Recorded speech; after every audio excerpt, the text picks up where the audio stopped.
بسم الله الرحمن الرحيم. سبح اسم ربك الأعلى الذي خلق فسوى والذي قدر فهدى والذي أخرج المرعى فجعله غثاء أحوى سنقرئك فلا تنسى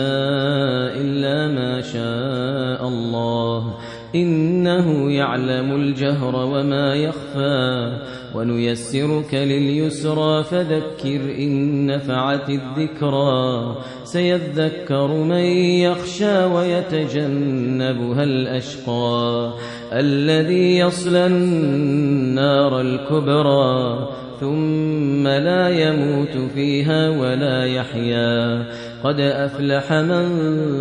تزكى وذكر اسم ربه فصلى بل تؤثرون الحياة الدنيا والآخرة خير